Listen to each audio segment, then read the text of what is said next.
All right, guys, welcome back to Prospect Channels TV. My people will not come back again with another bonge update. What did they happen for this country is too much, my people. I don't even know when we are going to, get out from this mess. You understand? Everything seems to be turning upside down. So, Nigeria is boiling like hot fire. I mean like hot water, I meant to say. So this video you're about to watch will shock you because it seems that we are getting very close, we are getting near. You know what I mean? We are getting very close to this. What happened in Nepal? Oh my God. So guys, I will leave you to watch this video. I will be right back. Thank you. Legal development as the Department of State Services on Tuesday filed a 5-count criminal charge against activist and presidential candidate Omoyele Sowore at the Federal High Court in Abuja. The charges center on a specific post where Sowore called President Bola Ahmed Tinubu a criminal and accused him of lying about corruption levels in Nigeria during a recent trip to Brazil. The DSS described Sowore's post as false, malicious, and inciting. In an unprecedented move, the Secret Service Police also listed X Corp and Meta Incorporation as defendants for failing to delete Sowore's accounts despite official demands. The DSS had initially given Sowore a 1-week ultimatum on September 8th to delete the post, but both the activist and the social media platforms refused to comply. Well, in response, Omoyele Sowore filed a counter-lawsuit against the Department of State Services, Meta, and X Corp at the Federal High Court in Abuja. The human rights activist is challenging what he describes as unconstitutional censorship of his social media accounts, seeking court orders to prevent the platforms from deleting his posts, and called President Bola Ahmed Tinubu a criminal. Well, through his lawyer, Sowore argues that the case is fundamentally about the survival of free speech in Nigeria. The lawsuit directly counters the DSS's 5-count criminal charges, with Sowore's legal team citing Section 39 of the 1999 Constitution, which guarantees freedom of expression without interference. Sowore's legal team also warned that if state agencies can dictate to global platforms who may speak and what may be said, then no Nigerian is safe from having their voices silenced at the whim of those in power. I'll take some reactions. This is from John, who wrote on X. He wrote, "I don't believe you are interested in leading this country." You're laughing. Everything just seems like cruising for you. You can't be serious about real change and mobilizing people for 2027 election and have time for this with the federal government. No iota of wisdom, and everything is just aluta continua. Well, another ex-user wrote, "This is a significant move by Yele Sowore, with the case getting more serious than I had imagined. The court's ruling could set an important precedent for how platforms handle politically sensitive content." Dr. Abati, I mean, this is, a new development. I mean, we took this story when it broke, and now the DSS has filed a lawsuit against Sowore and the social media platforms. Your thoughts? Okay, there are 2 cases on the table. The DSS went to court to sue on 2 grounds. Charges count 2 and 3 of the charges accuse Sowore of defamation against the person of the President of the Federal Republic.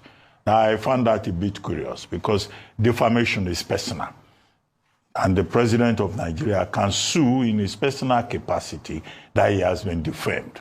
The main issue here is that the DSS is saying he called the President a criminal.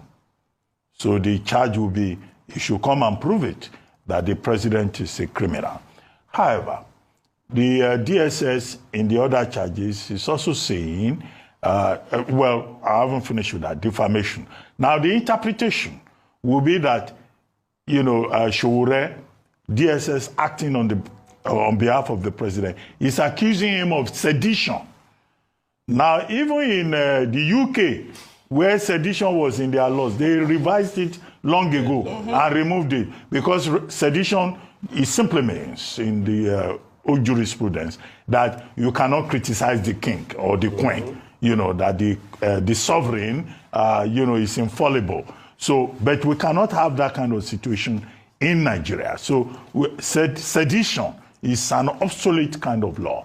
However, the DSS will seem to be standing on a stronger ground when they now quoted in another charge Section 24 of the Cybercrime Prevention Act of 2024 as amended, where they said that Sowore's insistence that the president of Nigeria is a criminal and that it was wrong to have said that there is no corruption, you know, in terms of fuel subsidy in Nigeria, you know, can lead to a breakdown of law and order.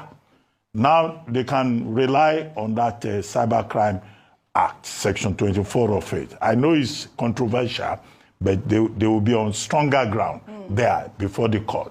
However, Sowore has now gone to the same court to say that the DSS, Meta, X, yes, you know, formerly known as Twitter, cannot delete his post that President Tinubu is whatever he calls him. I don't like to use that phrase, you know, so that they don't say I repeated the phrase. And then no, you know, it's not my opinion. We're not going to Abuja. I don't want to, because, you know, if you repeat a defamatory statement, you can also be held liable.